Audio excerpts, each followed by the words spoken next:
Hello everyone, सुप्रभातम। मैं Pravesh Sharma. Welcome back to my channel. Sanskrit शिक्षण के अंतर्गत आज हम देखेंगे संस्कृत गद्य शिक्षण यानी कि संस्कृत प्रोज टीचिंग। तो आइए सबसे पहले देखेंगे परिचय यानी कि इंट्रोडक्शन। संस्कृत साहित्य में गद्य का प्रयोग कब से प्रारंभ हुआ ये निश्चित रूप से नहीं कहा जा सकता, परंतु ऐसा प्रतीत होता है कि यजुर्वेद में ही हमें प्रथम बार गद्य के दर्शन होते हैं। तैत्तिरीय संहिता तक हमें गद्य का दर्शन कर सकते हैं, यानी कि तैत्तिरीय संहिता तक में हम गद्य का दर्शन कर सकते हैं, गद्य को देख सकते हैं। उपनिषदों में भी गद्य का भाग पद्य के भाग से अधिक है। इससे विदित होता है कि वैदिक काल में गद्य का प्रयोग होता था। इसी के साथ देखेंगे हम गद्य का अर्थ यानी कि मीनिंग। गद्य शब्द की व्युत्पत्ति संस्कृत की दा धातु से की जाती है, जिसका अर्थ होता है स्पष्ट कहना। आचार्य विश्वनाथ के अनुसार व्युत्बंधनजितम गद्यम साहित्य दर्पण 6 से 330 लिया गया है इसके परिच्छेद से, अर्थात छंदबंधहीन शब्दार्थ योजना गद्य है। आचार्य दंडी के अनुसार अथादः पद संतानो गद्यम, अर्थात सुबंत तिगंत पद समुदाय में गंगा यात्रा आदि निपत पाद का अभाव होना गद्य है। अंग्रेजी में गद्य को प्रोज कहते हैं और प्रोज को पोषकारों ने स्पष्ट करते हुए कहा है स्पष्ट, सीधी और अनलंकृत भाषा में कही गई बात अथवा द्वंद्व यानी कि द्वंद्व रहित रूप में मौखिक या फिर लिखित रूप में साधारण ढंग से कही गई बात गद्य है। अरबी तथा उर्दू में गद्य को असर अर्थात इबारत या नज्म का उल्टा कहा जाता है। गद्य को कवियों की कसौटी कहा गया है। इसी प्रकार यानी कि जो गद्य है इसका अर्थ स्पष्ट हो जाता है। और अब इसी के साथ हम देखेंगे महत्व यानी कि इम्पोर्टेंस या कहें गद्य का महत्व, इम्पोर्टेंस ऑफ प्रोज।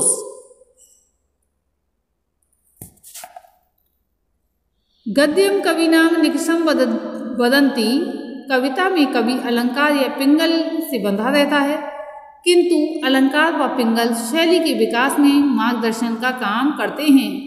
काव्य में यदि कवि कोई भूल कर डालता है तो ये कहकर उस भूल की उपेक्षा कर दी जाती है कि मात्राओं के बंधन के कारण उसे ऐसा करना पड़ा, किंतु गद्य में लेखक के लिए कोई बंधन नहीं होता, इसीलिए उसे गद्य में बड़ी सावधानी बरतनी पड़ती है।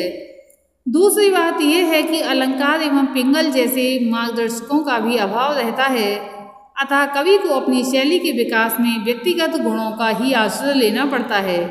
इसीलिए कहा जाता है कि गद्य कवियों की कसौटी है।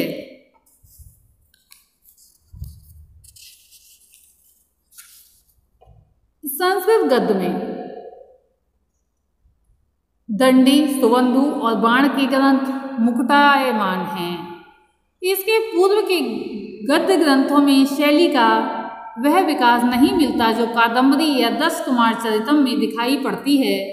दंडी, सुबंधु व बाण के ग्रंथ नीरस गद्य ग्रंथ न होकर गद्य काव्य हैं जो पाठक के मन को उतना ही आनंद प्रदान करते हैं जितना कि उच्च कोटि के काव्य।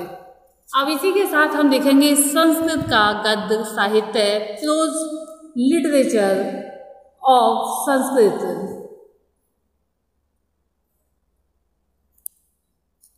दस कुमार चरित के रचयिता दंडी संभवतः बाण से कुछ पूर्व के समय में थे। उन्होंने अपने प्रसिद्ध ग्रंथ में सभी कार्यकलापों में दिव्य कौशल का वर्णन किया है। इसमें 10 राजकुमारों के एक दूसरे से विमुक्त होकर पुनः मिलने का वर्णन है। इसमें राजकुमार अपनी श्रृंगार रसपूर्ण शक्ति की गाथाएं सुनाते हैं। इनके माध्यम से दंडी ने भारतीय समाज के विलासी लोगों के जीवन की झांकी प्रस्तुत की है। वासवदत्ता के रचयिता सुबंधु का काल 7वीं शताब्दी है। वासवदत्ता में सुबंधु ने अपने युग की एक प्रणय कथा का वर्णन किया है। वाण रचित हर्ष चरित और वाण रचित हर्षचरित कादम्बरी तो संस्कृत साहित्य के अति प्रसिद्ध महाकथा ग्रंथ हैं। संस्कृत में कुछ जीवनियाँ भी लिखी गई हैं।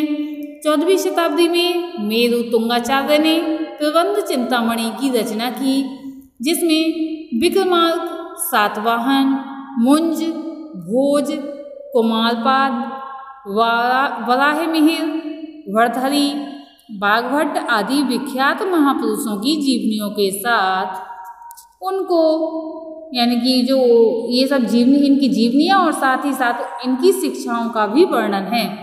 इसी शताब्दी में राजशेखर का प्रबंध कोश भी रचा गया, जिसमें 24 महापुरुषों का जीवन चरित्र वर्णित है। यानी कि अभी फिर से बता देती हूँ, राजशेखर का प्रबंध कोश रचा गया जिसमें कि 24 महापुरुषों का जीवन चरित्र वर्णित है। 16वीं शताब्दी में बल्लाल सेन ने भोज प्रबंध की रचना की, जिसमें भोज की उदारता का वर्णन है। दंडी, सुबंधु व बाण से अलंकृत संस्कृत में गद्य साहित्य को समाप्त नहीं समझना चाहिए। संस्कृत में गद्य साहित्य की रचना बाद में ही होती रही है। मारवाड़ प्रदेशवासी देव विजयगढ़ी ने 1596 ईस्वी में गद्य में रामचरित की रचना की। यानी कि जो मारवाड़ प्रदेश के वासी देव विजयगढ़ी, जो कि राइटर हैं, कहें लेखक हैं, इन्होंने रामचरित की रचना की 1596 ईस्वी में। 17वीं शताब्दी में महाकवि वरद देशिक ने श्लोकों के साथ एक गद्य रामायण की रचना की। मैसूर के राजा राजकृष्णराज की सभा के महापंडित श्री अहोबिल ने नृसिंह या कहें नरसिंह ने अभिनव कादम्बरी की रचना की, जिसमें राजकृष्ण के पराक्रमों का वर्णन है। 18वीं शताब्दी में अल्मोड़ावासी महाकवि विश्वेश्वर पांडेय ने मंदार मंजरी की रचना की। 19वीं शताब्दी में श्री शैल दीक्षित यानी कि तिरुमलाचार्य ने भारती विलास की रचना की, जिसमें शेक्सपियर की कॉमेडी ऑफ एरर्स का अनुवर्तन है। फिर से इस बात को एक बार समझ लेते हैं। जो शैल दीक्षित हैं, जिन्हें कहा जाता है तिरुमलाचार्य, इन्होंने भारत या कहें भारती विलास की रचना की, जो कि शेक्सपियर की रचना कॉमेडी ऑफ एरर्स का अनुवर्तन है। कावेरी गद्य नामक ग्रंथ में उन्होंने कुर्ग प्रदेश स्थित तालकावेरी की तीर्थ यात्रा का वर्णन किया है। तो श्री कृष्ण अभ्युदय में श्री शैल ने कृष्ण के जीवन चरित्र का वर्णन किया है। तिम्म कवि द्वारा रचित सृजन मनाहा कुमुद चंद्रिका भी 19वीं शताब्दी का अच्छा गद्य ग्रंथ है। कोल्हापुरी निवासी श्री अप्पा शास्त्री ने बंकिम चंद्र के लावण्यमयी नामक बंगाली उपन्यास का संस्कृत में सफल अनुवाद किया है। मद्रास चेन्नई के प्रसिद्ध विद्वान कृष्णाचार्य द्वारा रचित पातिव्रत्य, पाणिग्रहण तथा वरुचि गद्य काव्य एवं सुशीला नामक उपन्यास प्रसिद्ध है।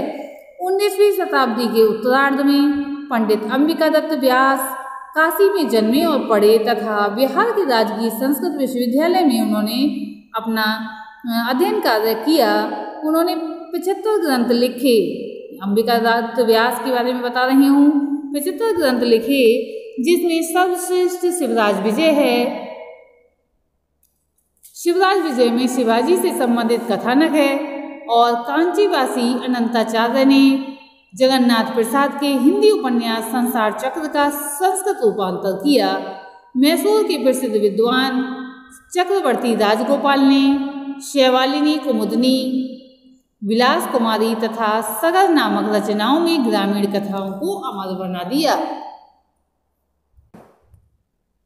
20वीं शताब्दी के प्रारंभ में श्री कल्याणराज शास्त्री ने कनकलता नामक उपन्यास लिखा, जिस पर शेक्सपियर का प्रभाव है।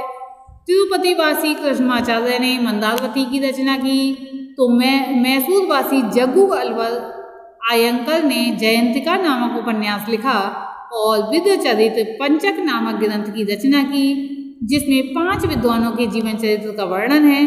आचार्य शेष साई रचित अष्टावक्रियम सरल गद्य ग्रंथ है। कांचीवासी श्री शैल ताताचार्य ने दुर्गेश नंदिनी व क्षत्रिय रमणी नामक बंगला उपन्यास का संस्कृत अनुवाद किया।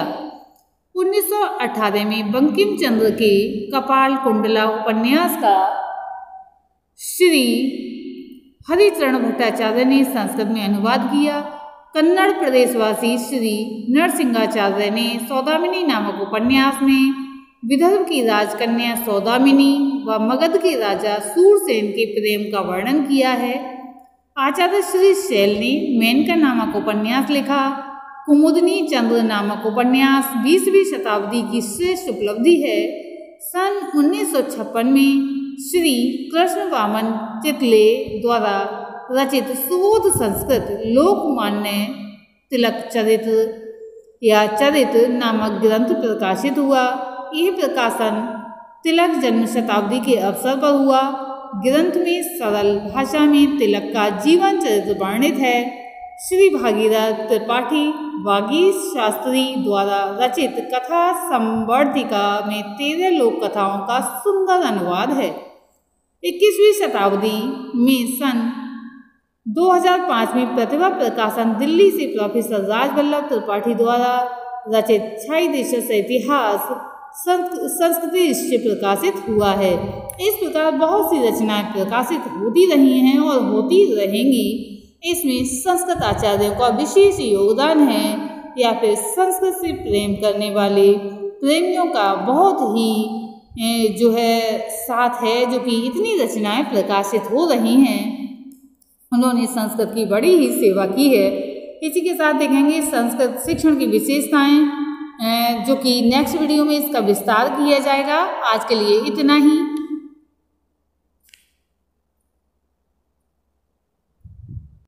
किंतु संक्षेप में मैं बताती चलती हूँ इसकी विशेषताएं, यानी कि संस्कृत गद्य की विशेषताएं।